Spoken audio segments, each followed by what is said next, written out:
राज्यामध्ये आज आदिवासी संघटनांकडून बंदीची हाक देण्यात आली आहे। पेसा भरतीवरील स्थगिती उठवण्याची मागणी देखील करण्यात आलेली आहे। कोकण, पश्चिम महाराष्ट्र, उत्तर महाराष्ट्र, विदर्भात आंदोलनाचे पडसाद यामुळे उमटणार आहेत। सर्व सरकारी कार्यालय बंद करून टाळेबंद आंदोलनाचा इशारा त्यांनी दिलेला आहे। आदिवासी नेते जे.पी. गावित यांनी हा इशारा दिलाय। पेसा अंतर्गत भरती करण्यात आलेल्या पात्र उमेदवारांचं महिनाभरापासून आंदोलन सध्या सुरू आहे। 17 वर्ग संदर्भातील जे आंदोलन नाशिकमध्ये सुरू आहे त्या आंदोलनाने मागील काळामध्ये आक्रमक भूमिका घेतली होती। मात्र प्रशासनाच्या वतीनं जी मध्यस्थी करण्यात आली त्या मध्यस्थीनंतर 21 ऑगस्ट पर्यंत जी आहे ती सरकारला या संपूर्ण विषयासंदर्भात निर्णय घेण्यासाठी जो आहे ती विनंती करण्यात आली होती।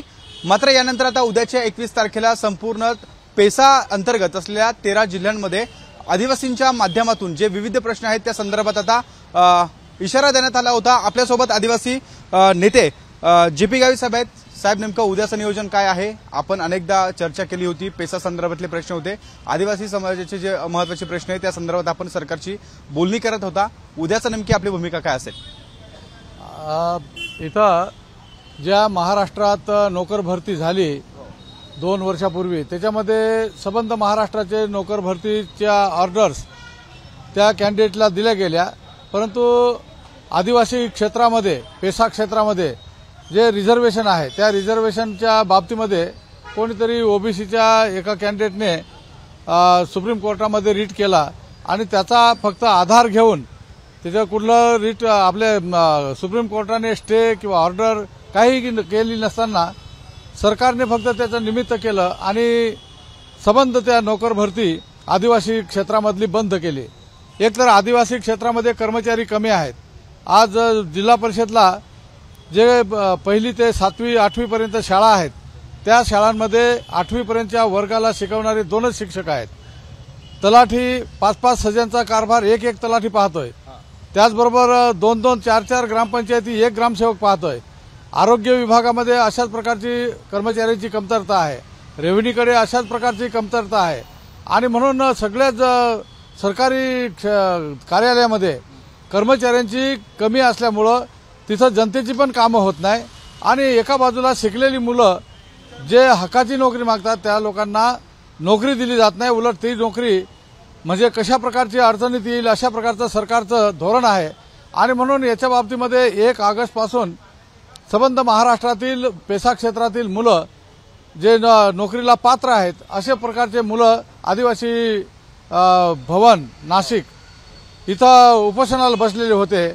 आम्ही मध्यंतरी 12 तारखेला ह्याच्या बाबतीमध्ये कलेक्टर साहेब आणि कमिशनर मॅडम ह्या दोघांना पण निवेदन दिलं आणि त्यांना सांगितलं की याच्यावरती लवकरात लवकर उपाय काढावा, तोडगा काढावा आणि ह्या मुलांना जो हक्क आहे तो त्यांना त्यांच्या पत्रामध्ये द्यावा।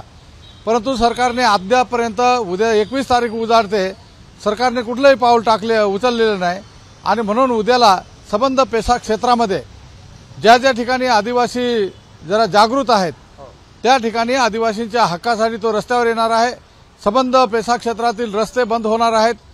त्यांच्या तहसील ऑफिस असेल, पंचायत समिती असेल किंवा इतर काही सरकारी कार्यालये असतील, दवाखाना सोडून हे सर्व कार्यालये बंद करण्याचा निर्णय आदिवासी आपल्या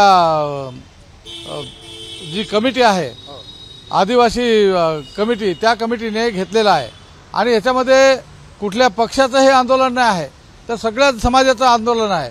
याच्यामध्ये बीजेपीचे काही कॅन्डिडेट आहेत, काँग्रेसचे आहेत, राष्ट्रवादी शिवसेनेचे आहेत आणि अशा प्रकारे आदिवासींवरती होणारा अन्याय हा सगळ्यांनी मिळून कुठेतरी दूर केला पाहिजे अशा प्रकारची भावना ठेवून आज ह्या आंदोलनाची हाक दिलेली आहे। मला वाटतंय की जसं जरांगे पाटील साहेबांनी संबंध महाराष्ट्रामध्ये मराठा जो गरीब आहे त्याला ओबीसीच्या सवलती द्याव्यात याच्यासाठी महाराष्ट्रामध्ये त्यांनी मराठा एकत्र करण्याचा प्रयत्न केला।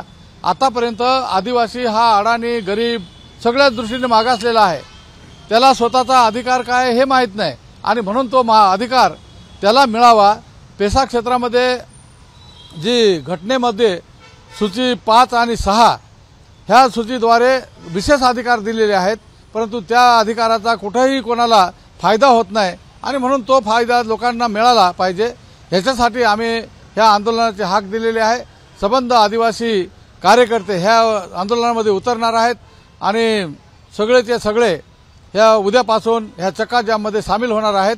सरकारने त्याच्यावर नक्कीच विचार केला नाही तर हे आंदोलन चिघळण्याची शक्यता आहे आणि संबंध महाराष्ट्रामध्ये 13 जिल्ह्यामध्ये पेसा क्षेत्र विखुरलेलं आहे आणि 13 जिल्ह्याच्या बाहेर जे आदिवासी उपयोजना क्षेत्राच्या बाहेरचे काही आदिवासी बेल्ट आहेत त्याच्यामध्ये पण हे लोन पसरेल अशा प्रकारची आम्हाला खात्री आहे.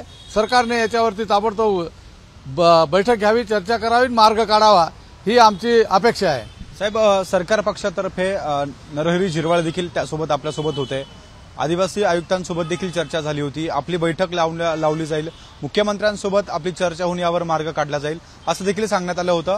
त्यानंतर नेमकी काय चर्चा झाली? सरकारकडनं आपल्याला अपेक्षा ज्या होत्या त्या आपल्या पूर्ण न झाल्यामुळे आपण आता आंदोलनाचा इशारा देत आहे. झिरवाळ साहेबांनी अधिवेशन चालू होतं तेव्हापासून याच्या बाबतीमध्ये मुख्यमंत्री, आदिवासी विकास मंत्री यांच्याकडं ह्या आपले जे काही तरुण मुलं आहेत त्यांचं शिष्टमंडळ घेऊन गेले होते. अधिवेशन संपल्यानंतरही त्यांचं शिष्टमंडळाचा कार्यक्रम चालूच होता.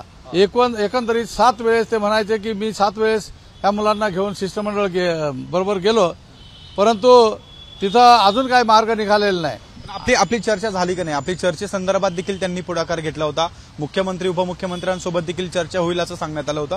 काय भेट झाली? त्या चर्चेनंतर आपल्याला काय आश्वासन देण्यात आले होते? परवाला जे आपण 12 तारखेला कलेक्टर आणि कमिशनर मॅडमकडे जे शिष्टमंडळ गेलो होते त्याच्यामध्ये झिरवाळ साहेब होते, खोसकर साहेब होते, आमचे निकोले साहेब होते.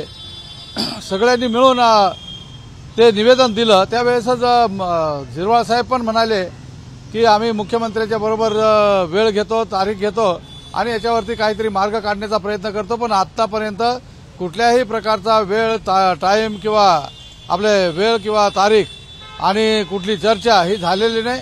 आणि त्याच्यामुळं आता नाईलाजाने उद्याला 21 तारखेला सगळ्या महाराष्ट्रामध्ये याच्यामध्ये आंदोलनामध्ये लोक उतरतील अशा प्रकारची आम्हाला खात्री आहे.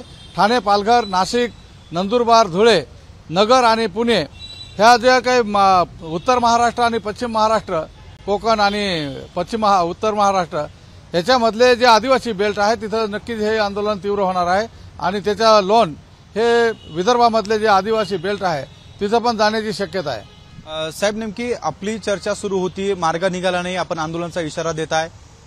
उद्याच्या संदर्भात आंदोलनानंतरही जर काही चर्चा झाली नाही, आपली नेमकी भूमिका काय असेल त्यावेळेला? नाही, हे आंदोलन बेमुदत आहे.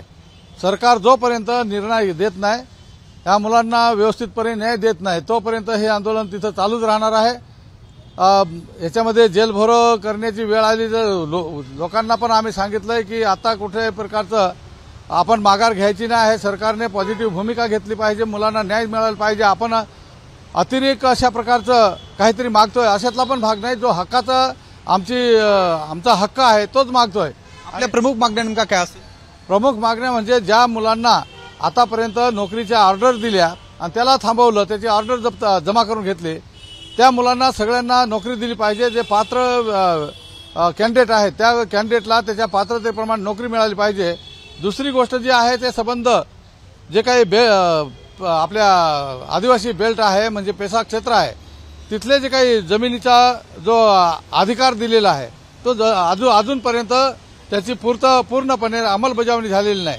आणि त्याचबरोबर ह्या पेसाच्या माध्यमातून आदिवासी पट्ट्यामध्ये ज्या केंद्र सरकारने योजना जाहीर केलेल्या आहेत त्या योजना कुठल्याही प्रकारे राबवल्या जात नाही. त्याचा लाभ लोकांना मिळाला पाहिजे. ह्या 3च मुख्य मागण्या घेऊन आम्ही ह्या आंदोलनामध्ये उतरणार आहोत. नक्कीच हे होते आदिवासी नेते JP गावित. उद्याचं जे आंदोलन आहे ते तीव्र स्वरूपाचं केलं जाईल असं देखील त्यांच्याकडनं सांगण्यात आलंय. मात्र सरकारच्या वतीने जे नरहरी झिरवाळ आहेत त्यांच्यासोबत देखील चर्चा झाली, बैठकीसंदर्भात देखील चर्चा झाली होती. मात्र मुख्यमंत्री असेल, उपमुख्यमंत्री असेल यांचा कोणताही वेळ मिळाला नाही.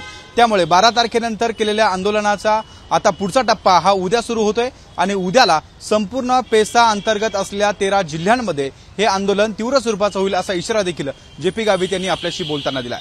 कॅमेरामन मयूर बारगेसह शुभम बोडके, ABP माझा, नाशिक. ABP माझा, उघडा डोळे बघा नीट.